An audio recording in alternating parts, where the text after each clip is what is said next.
Hi everyone, this is Mohammad Jad Hashmi and welcome to your favorite सा channel physics bye जाद हाशमी। तो capacitor के series में lecture number 09 में आपका बहुत बहुत स्वागत है। आज हम बात करने वाले हैं व्हीटस्टोन ब्रिज पर। किस पर? Wheatstone bridge. तो आपने जरूर पढ़ा होगा, करंट इलेक्ट्रिसिटी में व्हीटस्टोन ब्रिज होता है। व्हीटस्टोन ब्रिज का कॉन्सेप्ट आपने पढ़ा होगा, है ना? नहीं भी पढ़ा, अगर आप पहली बार देख रहे हैं तो पहली बार ही पढ़ लें। मैं पूरा एकदम शुरुआत से ही बताऊंगा व्हीटस्टोन ब्रिज। और साथ ही साथ अगर आप करंट इलेक्ट्रिसिटी का व्हीटस्टोन ब्रिज देखना चाहते हैं तो डिस्क्रिप्शन बॉक्स में लिंक आपका रखा हुआ है, आप वहां से देख सकते हैं। ठीक है, नहीं तो ऊपर आई बटन दिख रहा होगा, तो ऊपर आई वाले बटन पे क्लिक करेंगे तो वहां से भी आपको करंट इलेक्ट्रिसिटी का व्हीटस्टोन ब्रिज का लेक्चर आपको पूरा का पूरा बेसिक से मिल जाएगा। तो यहां पे मैं उस व्हीटस्टोन ब्रिज पे बात ही करूंगा और वो रिपीट टेलीकास्ट ही लगने वाला है आपको। और साथ ही साथ मैं कुछ इंपॉर्टेंट पॉइंट्स बताऊंगा कैपेसिटर में, क्योंकि मैं कैपेसिटर में व्हीटस्टोन ब्रिज की बात कर रहा हूं। ठीक है, तो जैसा आप लोग जानते हैं कि व्हीटस्टोन ब्रिज दो टाइप्स के होते हैं। एक होता है बैलेंस्ड व्हीटस्टोन ब्रिज और दूसरा क्या होता है? Unbalanced Wheatstone bridge. दो टाइप के होते हैं, मैं दोनों पे ही बात करने वाला हूं। तो सबसे पहला मेरा टॉपिक क्या रहेगा? Balanced Wheatstone bridge. ओके, तो ठीक है, देखते हैं बैलेंस व्हीटस्टोन ब्रिज पर। बैलेंस व्हीटस्टोन ब्रिज में इस तरीके से 5 कैपेसिटर लगा देते हैं, है ना? और ये 5 कैपेसिटर लगाने के बाद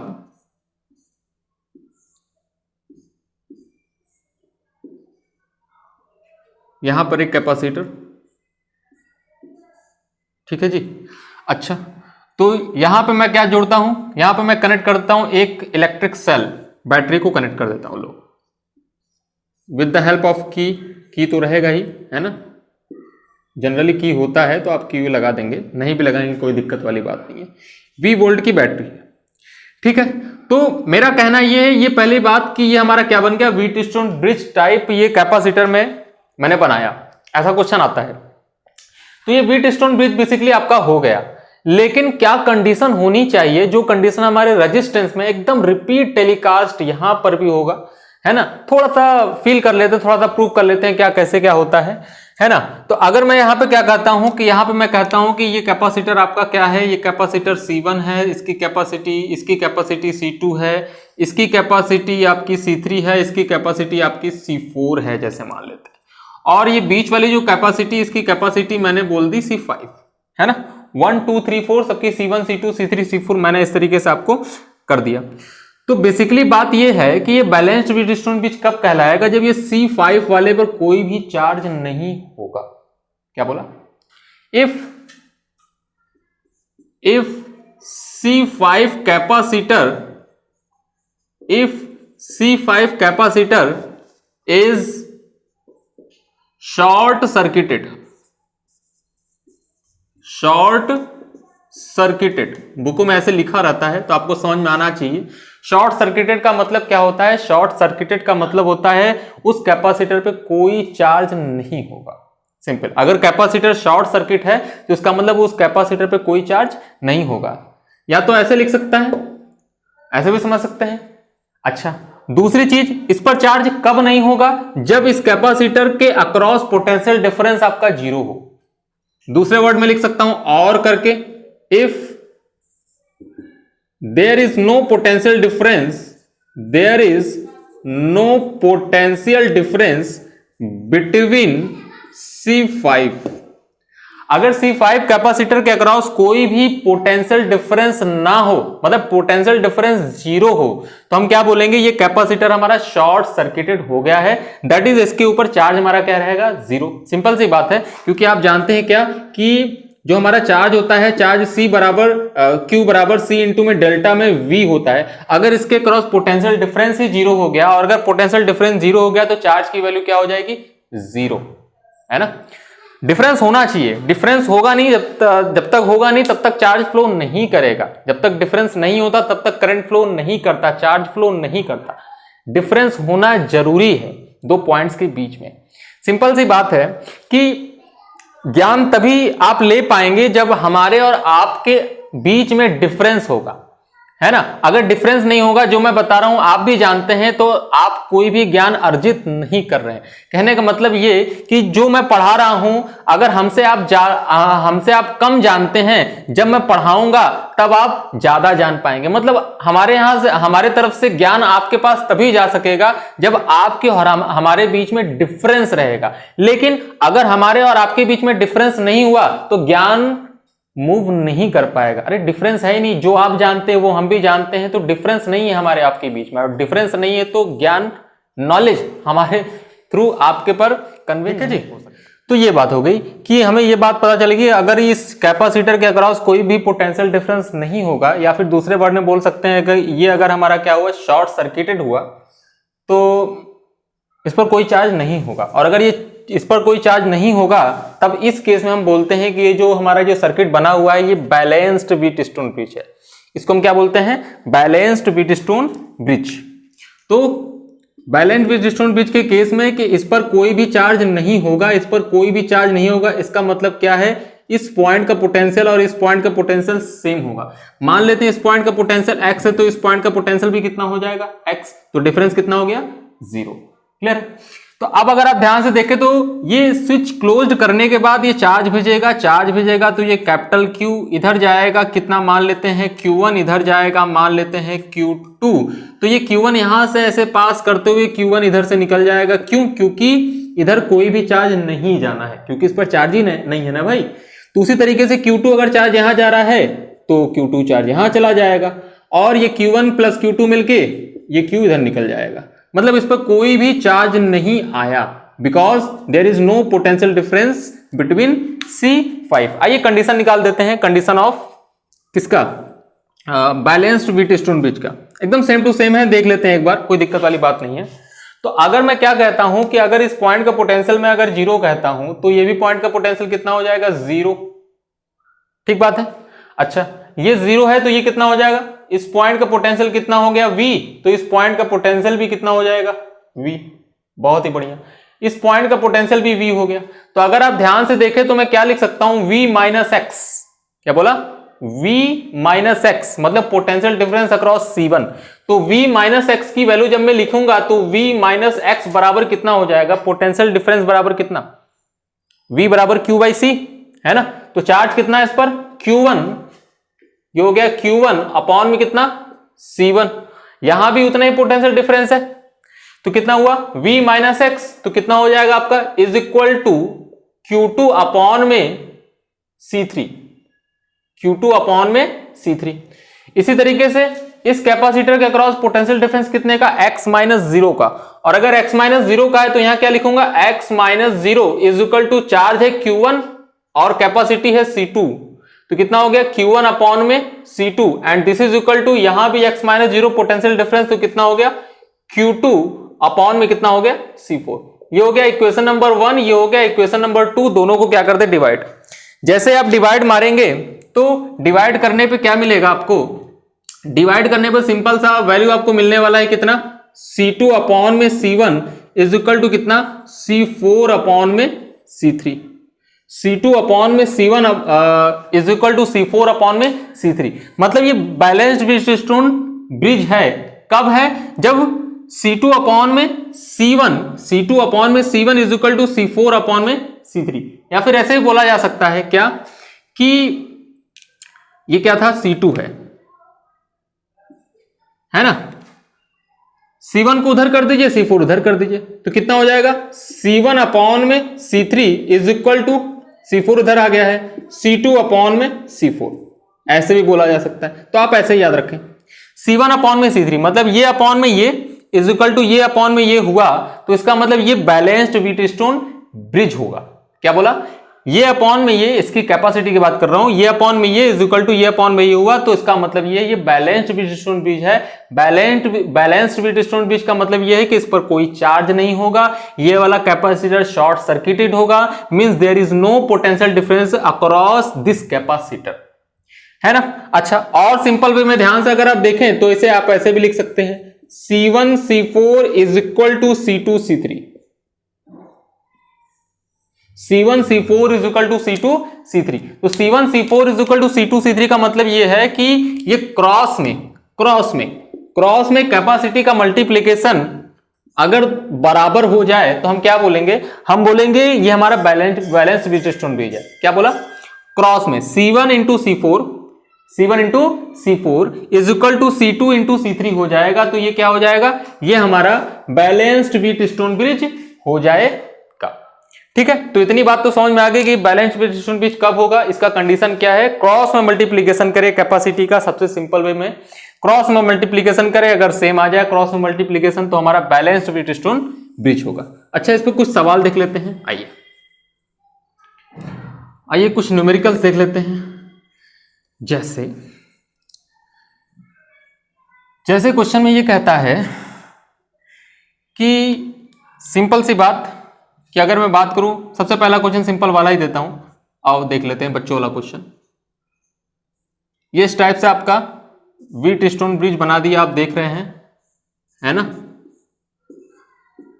ठीक है, 2 माइक्रोफैरेड है ना, 4 माइक्रोफैरेड, 8 माइक्रोफैरेड और 1 माइक्रोफैरेड, और यहां पे लगा दिया है 6 माइक्रोफैरेड। क्वेश्चन कह रहा है find out the equivalent capacitance, है ना, अक्रॉस ए एंड बी। ये पॉइंट आपका हो गया ए और ये पॉइंट आपका हो गया बी, तो ए और बी के बीच में इक्विवेलेंट कैपेसिटेंस आपको निकालना है। तो जैसे ही आपको 5 कैपेसिटर इस तरीके से दिखा तो आप क्या सोचेंगे, आपके दिमाग में एक बार जरूर आना चाहिए कहीं ये व्हीटस्टोन ब्रिज तो नहीं है ना। जैसे ही आपके ये दिमाग में ये क्वेश्चन आएगा वैसे आपका क्वेश्चन सॉल्व हो जाएगा। देखिए कैसे आपका क्वेश्चन सॉल्व हुआ।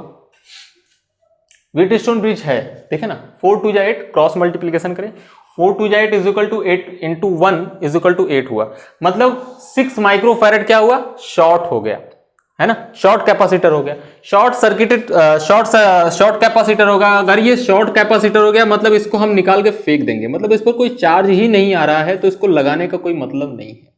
और अगर कोई लगाने का मतलब नहीं है तो आपको ये समझ में आ गया कि ये दोनों कैपेसिटर आपके किस में हो गए, सीरीज में हो गए, और ये भी दोनों कैपेसिटर आपके क्या हो गए, सीरीज में हो गए। फिर जो इससे इक्विवेलेंट आएगा, मान लेते हैं इसकी वैल्यू कितनी आ गई, दोनों सॉल्व किया C1 और दोनों को सॉल्व किया C2, तो फिर से वो दोनों पैरेलल में हो गए, तो क्या हो जाएगा, C इक्विवेलेंट की वैल्यू आ जाएगी C1 प्लस C2। कैपेसिटर में फॉर्मूला उल्टा होता है ना, पैरेलल में फॉर्मूला क्या होता है, C1 प्लस C2, और सीरीज में formula C1 C2 upon C1 plus C2। तो यहां पे जब सॉल्व करेंगे C1 की वैल्यू कितनी आ जाएगी, 2 इंटू 1 अपॉन में 2 प्लस 1, है ना, मतलब 2/3 आएगा। और यहां पे जब सॉल्व करेंगे इसकी वैल्यू कितनी आ जाएगी, 8 इंटू 4 अपॉन में 8 प्लस 4, है ना, तो कितना आ जाएगा, 32 अपॉन में 12। तो सॉल्व करिएगा, जो आंसर आएगा वो आंसर आ जाएगा इसका। ठीक है जी। अब अगला क्वेश्चन लेते हैं, थोड़ा सा अच्छे लेवल वाला क्वेश्चन, इधर मैं देता हूं आपको। चलिए, मैं कहता हूं ये एक कैपेसिटर है, एक कैपेसिटर और है, एक कैपेसिटर और है, और एक कैपेसिटर यहां हमने लगाया इस टाइप से, एक कैपेसिटर हमने यहां लगाया इस टाइप से। ये पॉइंट हो गया आपका बी और ये पॉइंट हो गया आपका ए। क्वेश्चन में ये कह रहा है कि सभी 1 microfarad, 1 microfarad, 1 microfarad, 1 microfarad, 1 microfarad, 1 microfarad. Question कह रहा है find out the equivalent capacitance across A and B. A और बी के अक्रॉस हमें क्या निकालना है, इक्विवेलेंट कैपेसिटेंस निकाले। तो फिर से आपको 5 रेजिस्टेंस नहीं, कैपेसिटर दिख गया, और जैसे 5 कैपेसिटर दिखा तो आपके दिमाग में आना चाहिए कहीं ये व्हीटस्टोन ब्रिज तो नहीं है। और अगर ये व्हीटस्टोन ब्रिज है तो उस तरीके से सॉल्व करेंगे, एक कैपेसिटर क्या होगा, उसको उड़ा डालेंगे, है ना। तो इस तरीके का फिगर तो बना नहीं, लेकिन बनाने की हम कोशिश करते हैं। आइए देखते हैं बनाने की हम क्या करते हैं, कोशिश करते हैं। तो कोशिश हम क्या करेंगे, कोशिश हम पहले वाला फिगर की तरह ही बनाने की कोशिश करेंगे, ध्यान से देखें। तो अगर मैं बोलूं ये पॉइंट ए है तो ये वाला भी पॉइंट तो ए ही होगा, ठीक है। इधर कैपेसिटर मिल गया, इधर भी कैपेसिटर मिल गया, तो रुक गए, ये पॉइंट ए यहीं तक रहेगा, है ना। अब इस पॉइंट को मैंने बोल दिया पॉइंट है ये आपका बी, सिखाया था ना मैंने कि जब तक कंडक्टिंग वायर रहता है तब तक पोटेंशियल सेम रहता है, कैपेसिटर या रेजिस्टेंस मिल गया तो पोटेंशियल सेम हो जाएगा। मैं वही बोल रहा हूँ, इस पॉइंट का पोटेंशियल अगर VA है तो इधर जाने पे पोटेंशियल बदलेगा, इधर जाने पे पोटेंशियल बदलेगा। तो मान लेते हैं इस पॉइंट का पोटेंशियल B नहीं आ रहा, X मान लिया, है ना। अच्छा, इस पॉइंट का पोटेंशियल B है तो इस पॉइंट का पोटेंशियल भी B होगा, इधर जाने पे भी बदलेगा, इधर जाने पे भी बदलेगा। इधर तो लिखा हुआ है X, लेकिन इधर नहीं लिखा हुआ है तो लिख दो Y, है ना। A और B को किनारे किनारे बनाओ, क्योंकि A और B के बीच में ही पूछ रहा है। तो ये आपका हो गया A और ये आपका हो गया B। दो पॉइंट्स मिले X और Y, उसको ऊपर और नीचे बनाओ। और अगर आप ध्यान से देखो तो A और Y के बीच में एक कैपेसिटर मिल गया, उसको कट कर दिया मैंने। A और Y के बीच में एक कैपेसिटर 1 माइक्रोफैरड का। फिर उसी तरीके से A और X के बीच में 1 माइक्रोफैरड, तो A और X के बीच में 1 माइक्रोफैरड ये बना दिया हमने। फिर सिमिलरली B और X के बीच में 1 माइक्रोफैरड, तो B और X के बीच में 1 माइक्रोफैरड का कैपेसिटर मैंने बनाया इस टाइप से। और यहां पर भी B और Y के बीच में 1 माइक्रोफैरड, क्योंकि सब बेटा एक ही माइक्रोफैरड तो कैपेसिटर बनाते चले जाओ। और X और Y भी आपको दिख रहा होगा 1 माइक्रोफैरड। और इस दोनों पॉइंट के बीच में इक्विवेलेंट कैपेसिटेंस आपसे पूछा हुआ है, ये भी 1 माइक्रोफैरड है। आपको दिख गया होगा क्रॉस में 1 × 1 इज इक्वल टू 1 × 1, इसका मतलब इसका कोई काम नहीं है। और अगर इसका कोई काम नहीं है तो उसको उड़ा दो, और जैसे ही इसको उड़ा डालोगे आपको आंसर मिल जाएगा। इक्विवेलेंट कैपेसिटेंस पूछ रखा है आपसे, हटा दो उसको। इक्विवेलेंट कैपेसिटेंस अगर आपसे पूछ रखा है तो ध्यान से अगर आप देखो ये सीरीज में है, और अगर सीरीज में है तो कितना हो गया 1/2, है ना। 1 × 1 अपॉन में 1 + 1 सी इक्विवेलेंट, तो इसकी वैल्यू 1/2 और इसकी वैल्यू कितनी हो जाएगी 1/2, तो ये कितना हो गया, ये हो गया 1/2 माइक्रोफैरड। और इसकी भी वैल्यू कितनी हो गई 1/2 माइक्रोफैरड। फिर ये 1/2 माइक्रोफैरड 1/2 माइक्रोफैरड पैरेलल में हो जाएंगे। अब पैरेलल में डायरेक्ट जुड़ जाता है तो इसकी सी इक्विवेलेंट की वैल्यू कितनी हो जाएगी across A and B is equal to half, plus में कितना half is equal to 1 microfarad. This is the correct answer.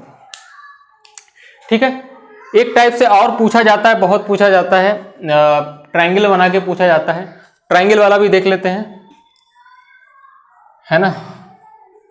Triangle वाला भी देख लेते हैं, wheat stone bridge type question. ये ट्रायंगल,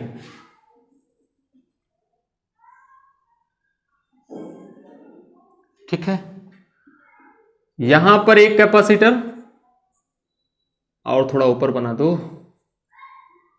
एक कैपेसिटर यहां, एक कैपेसिटर यहां पे पॉइंट निकाल दिया A, और यहां पे ये पॉइंट है आपका B। एक कैपेसिटर यहां बना दो और एक कैपेसिटर यहां बना दो, एक कैपेसिटर यहां बना दो, ठीक है। अच्छा, क्वेश्चन ये है 6 माइक्रोफैरड, 3 माइक्रोफैरड, 2 माइक्रोफैरड और 9 माइक्रोफैरड, और ये 10 माइक्रोफैरड। क्वेश्चन में कह रहा है find out equivalent capacitance across A and B। अब कैसे सॉल्व किया जाए, वेरी सिंपल, जैसे मैंने बताया वैसे सॉल्व करो, उसको इस वाले फॉर्म में बदलने की कोशिश करो, उस वाले फिगर को, है ना, उस वाले फिगर को इस वाले फॉर्म में बदलने की कोशिश करोगे तो कोई मुश्किल नहीं है, कोई मुश्किल नहीं है ना। थोड़ा सा प्रयास करें। प्रयास क्या करना है, ध्यान से अगर आप देखें तो अगर ये पॉइंट B है तो ये वाला तो पॉइंट डेफिनेटली B होगा, ये पॉइंट A है तो ये वाला भी पॉइंट A होगा, लेकिन इस पॉइंट का कुछ नाम रख दो X और इस पॉइंट का कुछ नाम रख दो Y। क्वेश्चन हो गया सॉल्व, है ना। क्या बताया, A को एक साइड में, B को एक साइड में, X को ऊपर और Y को नीचे बनाना है, ठीक है जी। अच्छा, A और X के बीच में आपको दिख रहा होगा कैपेसिटर 2, A और X के बीच में 2 माइक्रोफैरड दिख रहा है, ये हो गया 2 माइक्रोफैरड। अच्छा, A और Y के बीच में कहां है A और Y के बीच में 6 माइक्रोफैरड, तो A और Y के बीच में 6 माइक्रोफैरड दिख रहा है, ये भी बना दिया। फिर B और X के बीच में, B और X के बीच में 3 माइक्रोफैरेड, तो B और X के बीच में 3 माइक्रोफैरेड, ये बना दिया मैंने। फिर साथ ही साथ लगे हाथ मैंने इसको भी बना दिया, B और Y के बीच में 9 माइक्रोफैरेड, B और Y के बीच में 9 माइक्रोफैरेड। और जो आपका बचा रह गया, वो बचा रह गया X और Y के बीच में 10 माइक्रोफैरेड, मैंने उसको यहां बना दिया, ये 10 माइक्रोफैरेड। तो अब अगर आप ध्यान से देखें तो क्या ये व्हीटस्टोन ब्रिज है? पहले आपको रेशियो चेक करना पड़ेगा कि क्या ये बैलेंस्ड व्हीटस्टोन ब्रिज है। तो बैलेंस्ड व्हीटस्टोन ब्रिज के लिए क्या करेंगे, 9 इंटू 2 कितना हुआ 18, और यहां पे 3 इंटू 6 कितना हुआ 18, मतलब ये बैलेंस्ड व्हीटस्टोन ब्रिज है। इसका मतलब ये कि इसके अक्रॉस पोटेंशियल डिफरेंस क्या होगा, सेम, मतलब x और y पॉइंट का डिफरेंस 0 होगा, potential difference same, potential same होगा लेकिन डिफरेंस 0 रहेगा, है ना। तो 10 माइक्रोफैरेड को उड़ा डालेंगे क्योंकि इस पर कोई चार्ज नहीं होगा बेसिकली। अगर इस पर कोई चार्ज नहीं होगा तो 10 माइक्रोफैरेड को प्यार से क्या कर दो, उड़ा दो। और जैसे ही इसको उड़ा दोगे तो आपको समझ में आ गया कि भाई साहब आपका ये दोनों क्या हो गए सीरीज में, और ये भी दोनों क्या हो गए सीरीज में। तो ये दोनों सीरीज में 9 इंटू 6 अपॉन में 9 प्लस 6, और ये भी सीरीज में हो गया कितना 3 इंटू 2 अपॉन 3 प्लस 2, और फिर दोनों पैरेलल में डायरेक्ट जोड़ देंगे, डायरेक्ट ऐड करेंगे, आंसर आपका आ जाएगा। तो इस टाइप का क्वेश्चन आता है और बहुत पूछता है कॉम्पिटिटिव लेवल पे भी, नीट में तो कई बार पूछा हुआ है इस टाइप के क्वेश्चन, है ना। कुछ ऐसे बदल दिया, कुछ वैसे बदल दिया, इस टाइप से। एक और क्वेश्चन करा देता हूं, आइए। जैसे इसको मैं बोलता हूं रिड्यूस्ड फॉर्म ऑफ, है ना, या एक्सटेंडेड फॉर्म ऑफ, ऐसे रिड्यूस्ड फॉर्म नहीं, extended form of Wheatstone bridge, मतलब व्हीटस्टोन ब्रिज का एक थोड़ा सा बड़ा रूप, है ना, मतलब उसी का मिरर इमेज, झलकता हुआ चेहरा, इस टाइप से समझ सकते हैं, मतलब उसी के जैसा ही होगा ये question. Extended form of Wheatstone bridge, कहने का मेरा मतलब ये है कि अगर मैं एक कैपेसिटर यहां पे ऐसे लगा दूं, उसके बाद एक कैपेसिटर भाई साहब ऐसे लगा दूं, फिर एक कैपेसिटर भाई साहब ऐसे लगा दूं, फिर एक कैपेसिटर भाई साहब ऐसे लगा दूं, उसके बाद में एक कैपेसिटर ऐसे लगा दूं, और ये बस करो भाई, बहुत हो गया। यहां भी एक कैपेसिटर ऐसे लगा दूं, फिर उसके बाद एक कैपेसिटर मैं ऐसे लगा दूं, यहां पर भी एक कैपेसिटर, यहां पर भी एक कैपेसिटर, और एक कैपेसिटर ऐसे यहां पे मैंने ज्वाइंट कर दिया, ठीक है। यहां पे मैंने एक कैपेसिटर और लगा दिया, पेट नहीं भर रहा है मेरा, है ना, जितना माने लगाते चले जाओ। एक कैपेसिटर यहां, एक कैपेसिटर यहां, और एक कैपेसिटर यहां, इस टाइप से मैंने ये कॉम्बिनेशन बना दिया। क्वेश्चन ये पूछ रहा है ए और बी के बीच में इक्विवेलेंट कैपेसिटेंस कब, जब ये इसकी वैल्यू C है, इसकी वैल्यू 2C है, इसकी वैल्यू 5C है, इसकी वैल्यू 10C है, इसकी वैल्यू 4C है, इसकी वैल्यू 8C है, इसकी वैल्यू C/2 है, इसकी वैल्यू C है, और इसकी वैल्यू 2C है, इसकी वैल्यू 4C है। समझ रहे बात को? अच्छा, इसकी वैल्यू क्या है भाई, इसकी वैल्यू C ले लो, 2C ले लो, 3C ले लो, और 4C ले लो।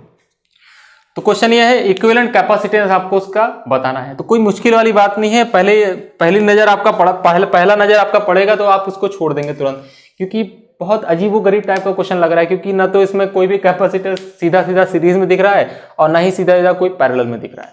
तो आप सॉल्व कैसे करेंगे? सॉल्व करने का सिंपल सा ट्रिक ये जो मैंने बताया अभी, एक्सटेंडेड फॉर्म, इसको बोलते हैं क्या, extended form of Wheatstone bridge, है ना। मैं क्या बोल रहा था, मैं ये बोल रहा था कि अगर इस टाइप से अगर कैपेसिटर है, तो मैंने आपको एक शॉर्ट ट्रिक बताया कि क्रॉस में अगर मल्टीप्लीकेशन, कैपेसिटी का मल्टीप्लीकेशन सेम आ गया तो उस बैलेंस्ड व्हीटस्टोन ब्रिज होगा, मतलब इसको उड़ा देंगे, इसका कोई काम नहीं होगा, इस पर कोई चार्ज नहीं होगा। लेकिन ये भी तो मैंने बताया था कि अगर इस ये अपॉन ये इज इक्वल टू ये अपॉन ये हो गया, तब भी ये बैलेंस्ड व्हीटस्टोन ब्रिज है। इसी से तो मैंने उसको निकाला था, क्रॉस मल्टीप्लीकेशन वाला कॉन्सेप्ट। तो ध्यान से अगर आप देखो तो C/2C की वैल्यू कितनी, 1/2, 5C/10C की वैल्यू 1/2, 4C/8C की वैल्यू 1/2, C/2/C की वैल्यू 1/2, और 2C/4C की वैल्यू 1/2। मतलब ऊपर नीचे का रेशियो हमेशा कैपेसिटेंस का क्या रहा है, सेम। अगर रेशियो अगर सेम आए तो हमेशा इस वाले को भी उड़ा देंगे, इसको भी उड़ाएंगे, इसको भी उड़ाएंगे, इसको भी उड़ाएंगे। क्या मिल गया आपको, सीधा सीधा आपको समझ में आ गया कि भाई साहब ये सभी क्या है, सीरीज में है, ये भी सभी नीचे वाले सीरीज में है। तो अगर ये सीरीज में है, ये सीरीज में है, तो सीरीज हमें सॉल्व करना आता है, ये सीरीज में हो जाएगा, नीचे वाला भी सीरीज में हो जाएगा, जो कंबाइंड फॉर्म आएगा वो दोनों पैरेलल में हो जाएंगे, तो आंसर हमारा सी इक्विवेलेंट क्या आ जाएगा, आप निकाल सकते हैं। मेरा धर्म था आपको कॉन्सेप्ट बता देना, मैंने आपको कॉन्सेप्ट बता दिया कि अगर इस टाइप का क्वेश्चन भी आपको अगर दिख जाए तो आप कर सकते हैं, है ना। तो मैंने व्हीटस्टोन ब्रिज का यहां पे कॉन्सेप्ट यूज कर लिया और इसको मैंने क्या नाम दे दिया, इस कॉन्सेप्ट को हमने नाम दे दिया extended form of Wheatstone bridge. ठीक है जी। अच्छा, अब हम बढ़िया क्वेश्चन करेंगे, एक अच्छे टाइप का क्वेश्चन करेंगे। क्या, जब सर क्रॉस मल्टीप्लीकेशन में दोनों का मल्टीप्लीकेशन सेम ना हो तो, मतलब अनबैलेंस्ड व्हीटस्टोन ब्रिज सेम नहीं होगा, तो इसका मतलब क्या कि C5 वाला जो कैपेसिटर था उसके अक्रॉस डिफरेंस होगा पोटेंशियल का, और अगर डिफरेंस होगा तो उस पर भी चार्ज होगा, और अगर उस पर भी चार्ज होगा तो C इक्विवेलेंट की वैल्यू ऐसे नहीं निकाल पाएंगे, क्योंकि उसको आप उड़ा नहीं सकते हैं, क्योंकि उस पर चार्ज होगा। अगर आमने सामने का मल्टीप्लीकेशन सेम नहीं हुआ, या तो ऐसे कर सकते हैं ये दोनों रेशियो सेम नहीं हुआ तो इस पर चार्ज होगा, और अगर इस पर चार्ज होगा तब पूछता है बताओ इक्विवेलेंट कैपेसिटेंस कितनी होगी। ठीक है, आइए उस टाइप के क्वेश्चन करते हैं। आप हेडिंग भी बना सकते हैं, अनबैलेंस्ड व्हीटस्टोन ब्रिज, ऐसे करके अनबैलेंस्ड व्हीटस्टोन ब्रिज।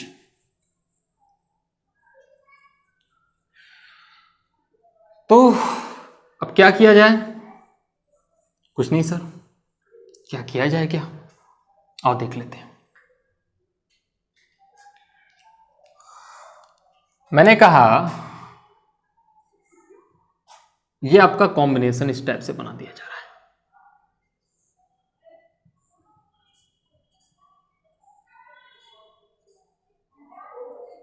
इस टाइप से।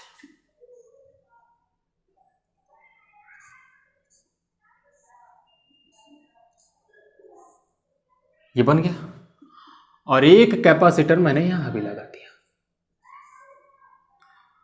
ठीक है, ये हो गया आपका 2 माइक्रोफैरेड, ये भी आपका है 2 माइक्रोफैरेड, ये आपका है 4 माइक्रोफैरेड, और ये भी है आपका 4 माइक्रोफैरेड, सॉरी।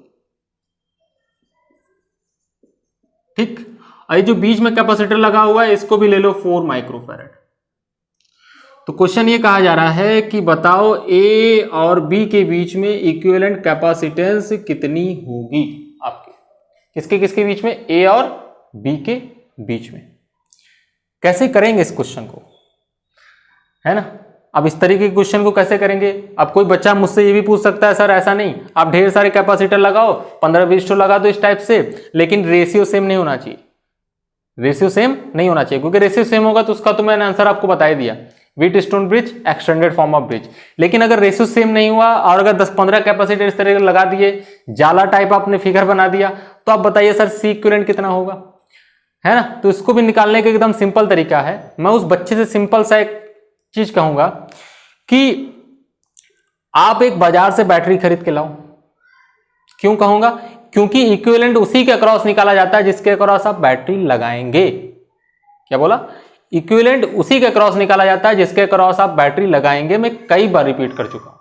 तो मैं उससे क्या मंगाऊंगा, बैटरी मंगाऊंगा।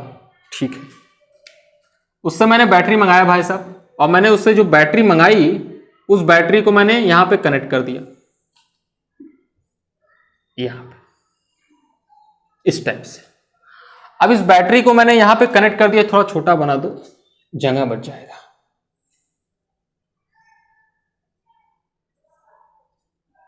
चलो, ये बैटरी है 20 वोल्ट की। फिर उससे मैं क्या कहूंगा, बैटरी तो तुमने ले आया, बैटरी तो तुम लेके आ रहे हो, तो अगर हम मान लेते हैं इसकी इक्विवेलेंट कैपेसिटेंस कितनी है, सी इक्विवेलेंट।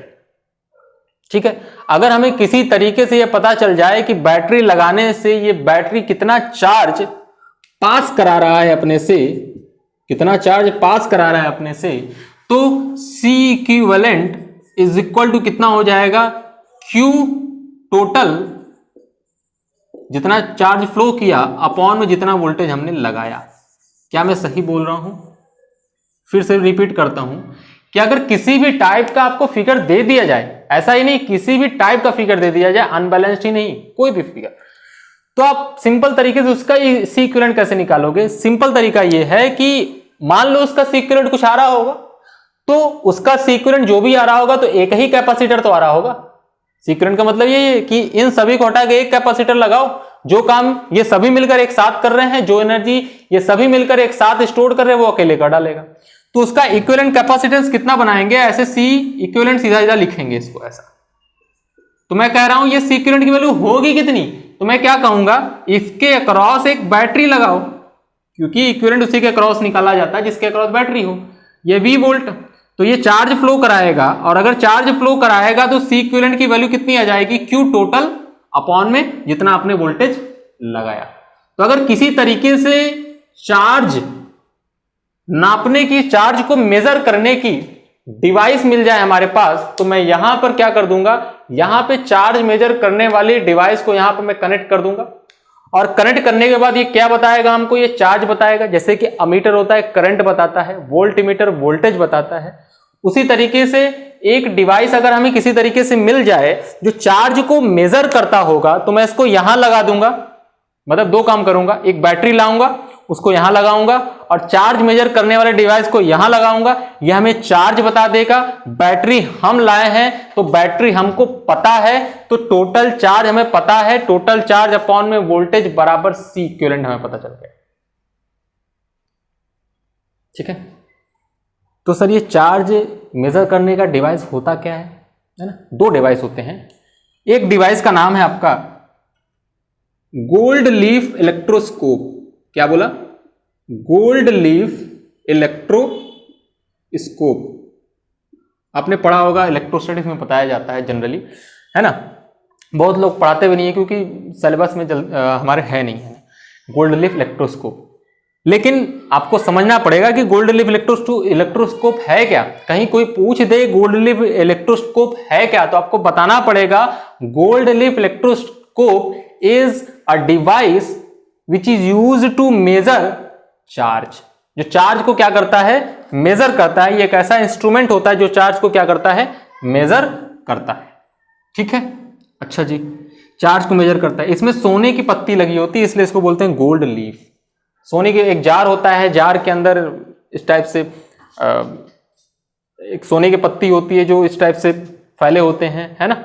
और इसी पर जो चार्ज आता है, जब चार्ज इन दोनों पत्ती पे आ जाता है तो ये ऐसे ऐसे फैलते हैं। तो मैं ऊपर से बता रहा हूँ, ये ऐसे ऐसे फैलते हैं, उसको आप पढ़िएगा तो आपको समझ में आएगा। तो इसीलिए उसको क्या बोला गया? Gold leaf electroscope. उसकी मदद से इसको चार्ज निकाला जाता है। लेकिन अब सोच के देखो, अब ये सोने का लगा हुआ होता है पत्ती, सोने का पत्ती लगा होता है, तो अगर आप गोल्ड लीफ इलेक्ट्रोस्कोप लेके आएंगे इसको चार्ज को मेजर करने के लिए, तो पूरा डिवाइस तो रह जाएगा लेकिन वो पत्ती गायब रहेगा। ठीक है, पूरा डिवाइस तो आपको बचा रह जाएगा लेकिन पत्ती वो क्या हो जाएगा? वहां से गायब हो जाएगा, क्योंकि वो गोल्ड का है ना? इसलिए हम महंगा भी पड़ता है, हमारा ये महंगा भी पड़ता है, इसलिए हम दूसरा डिवाइस यूज करते हैं। उस दूसरे डिवाइस का नाम है बैलिस्टिक गैल्वेनोमीटर। क्या बोला? बैलिस्टिक गैल्वेनोमीटर, है ना? गैल्वेनोमीटर दो टाइप के होते हैं। पहला क्या होता है आपका? Moving coil galvanometer. वो क्या नापता है? वो स्मॉल करंट को मेजर करता है, और उसी मूविंग क्वाइल गैल्वेनोमीटर से अमीटर भी बनता है और वोल्ट मीटर भी बनता है ना? तो मूविंग क्वाइल गैल्वेनोमीटर से हम करंट को मेजर कर सकते हैं, स्मॉल अमाउंट ऑफ करंट हम मेजर कर सकते हैं, लेकिन वो करंट मेजरिंग डिवाइसेस है ना? आपका अमीटर, आपका वोल्ट मीटर, आपका ये सब ये current volt meter measuring devices है। लेकिन बैलिस्टिक गैल्वेनोमीटर भी होता है जिसकी मदद से हम क्या मेजर कर पाते हैं? जिसकी मदद से हम चार्ज को मेजर कर पाते हैं। तो हम बेसिकली कर सकते हैं, है ना? तो यही कॉन्सेप्ट मैं यूज करने वाला हूं यहां पर, जिसको हम क्या बोलते हैं? Qv method. क्या बोलते हैं? Qv method. अब आ जाओ, मान लो ये बैलिस्टिक गैल्वेनोमीटर लगा हुआ है जो चार्ज को मेजर करेगा। ठीक है जी, बैलिस्टिक गैल्वेनोमीटर। ठीक है, अच्छा एक कॉन्सेप्ट मैं यहां पे देता हूं, देखो ध्यान से। 2 माइक्रोफैरेड यहां पे लगा हुआ है, 2 माइक्रोफैरेड यहां पे लगा हुआ है। 4 माइक्रोफेरेड यहां लगा हुआ है, 4 माइक्रोफेरेड यहां पर लगा हुआ है। अगर कभी भी ऐसा क्वेश्चन आपको दिख जाए इस टाइप से, डायगोनल के अक्रॉस मिरर इमेज दिख जाए, क्रॉस में ऐसे बोल सकते हैं कि क्रॉस में अगर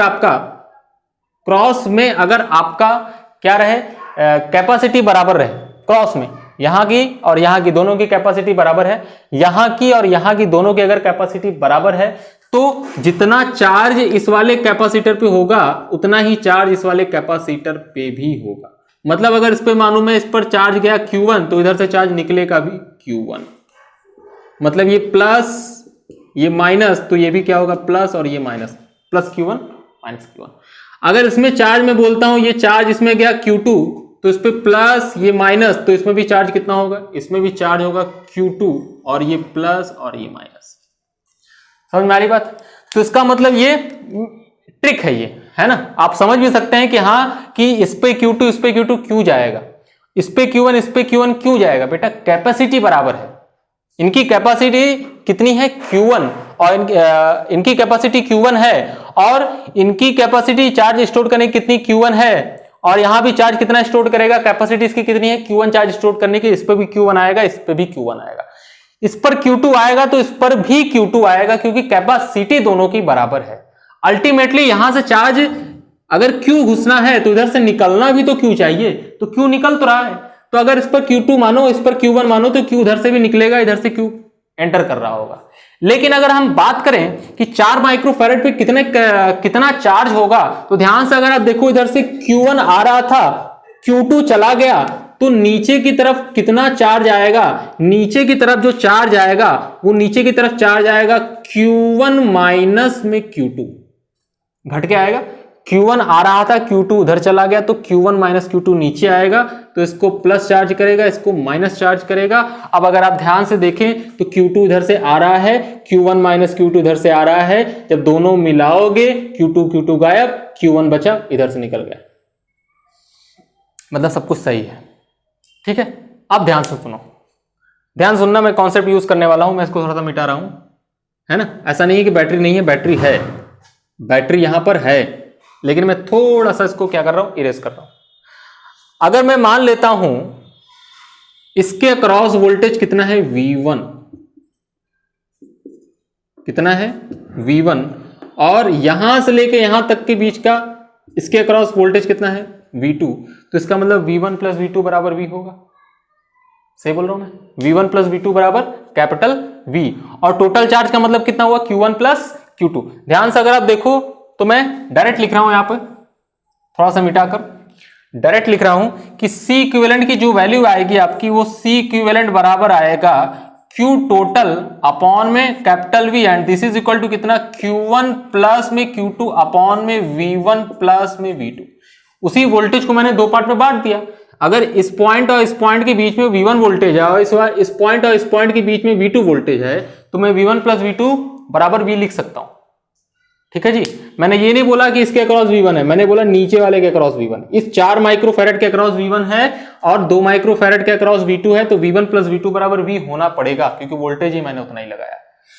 अब अगर तुम ध्यान से देखो तो यहां पे V1 की वैल्यू कितनी आ जाएगी Q बाई C, लेकिन Q है कितना, Q2 बाई कितना हो गया 4, तो Q2 बाई आपका कितना हो गया 4, तो C इक्विवेलेंट की वैल्यू आ गई आपकी, C equivalent is equal to Q1 plus में Q2 अपॉन में V1 की वैल्यू कितनी आ गई Q2 अपॉन में 4 प्लस में V2 की वैल्यू कितनी आएगी, V2 की वैल्यू Q1 अपॉन में 2 आ जाएगी, ठीक। अब यहां से Q1 कॉमन करो, Q1 कॉमन करोगे तो बचेगा आपका 1 प्लस Q2 अपॉन में Q1 अपॉन, यहां से भी Q1 कॉमन करोगे तो कट जाएगा वो, तो Q1 जब यहां से कॉमन करोगे तो यहां बचेगा 1/4 Q2 अपॉन में Q1 प्लस में क्या कॉमन किया, ये 2 है ना, Q1/2, तो यहां बचेगा 1/2। ये मिल गया हमको, मतलब C इक्विवेलेंट मिल गया। कब मिलेगा, जब आपको Q2 बाई Q1 की वैल्यू आपको पता चल जाएगी। मतलब अगर दोनों चार्ज का रेशियो अगर आपको पता चल गया तो आपका काम बन जाएगा। समझ में आ रही है मैंने क्या किया, मैंने ये कॉन्सेप्ट लगाया कि अगर V वोल्टेज बैटरी यहां लगा हुआ होता, क्योंकि वो तो मैं लगा रहा हूं ना, उसको हटाना पड़ेगा मैं, और चार्ज को मेजर करने के लिए डिवाइस लगाना पड़ेगा। अगर इस तरीके का अगर डिवाइस अगर एक्सपेरिमेंटली अगर आपसे कोई पूछ रहा है तो वोल्टेज लगाकर चार्ज लगा के मेजर करके बता दो भाई, लेकिन अगर आपको सवाल सॉल्व करना है तो V आप मान रहे हो और Q आप मान रहे हो, Q1 Q2 है ना, तो उसको हटाना पड़ेगा, आपको वैल्यू आएगी, न्यूमेरिकल वैल्यू आएगी। तो मैंने क्या लिखा, मैंने वही कॉन्सेप्ट यूज किया, टोटल चार्ज अपॉन में voltage, total charge upon voltage, total charge Q1 plus Q2, voltage कितना है V1 प्लस V2, V1 को और V2 को मैंने वैल्यू रख दी, V1 V2 की वैल्यू जैसे रखी तो उसकी वैल्यू ये आ गई, उसके बाद मैंने Q1 यहां से कॉमन कर लिया और रिड्यूस करके छोटा कर लिया चीज को, इस चीज को मैंने छोटा किया तो Q2 बाई Q1 ये आ गया। अगर Q1 और Q2 के बीच में अगर रिलेशन में पता चल जाए मेरा काम बन जाएगा, ठीक है। चलो काम बन जाएगा तो देखो मैं इस वाले लूप में घूमता हूं, छोटे वाले लूप में, Q1 और Q2 के बीच में रिलेशन पता करने के लिए, है ना। किरचॉफ वोल्टेज लॉ लगाओ, यहां से चलो, यहां से चलो, इस पॉइंट का पोटेंशियल कुछ भी मान लो, जो भी मान लो A या VA पोटेंशियल, इस पॉइंट का पोटेंशियल। तो यहां से जब चलोगे तो क्या लिखोगे, VA, फिर आगे बढ़ गए, आगे बढ़े तो प्लस से माइनस गए, प्लस से माइनस गए तो घट गए, घट गए तो माइनस लिखे, और चार्ज कितना है Q1 अपॉन में कितना 2, वोल्टेज लिखते हो ना भाई, पोटेंशियल डिफरेंस, तो Q1 अपॉन में 2 हो गया।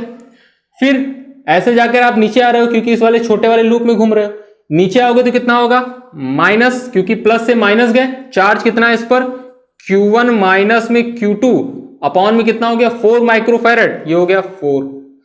फिर उसके बाद ऐसे आए तो बढ़ गए, माइनस से प्लस गए बढ़ गए, चार्ज कितना है इस पर Q2, तो कितना हो जाएगा Q2 अपॉन में हो जाएगा आपका 4।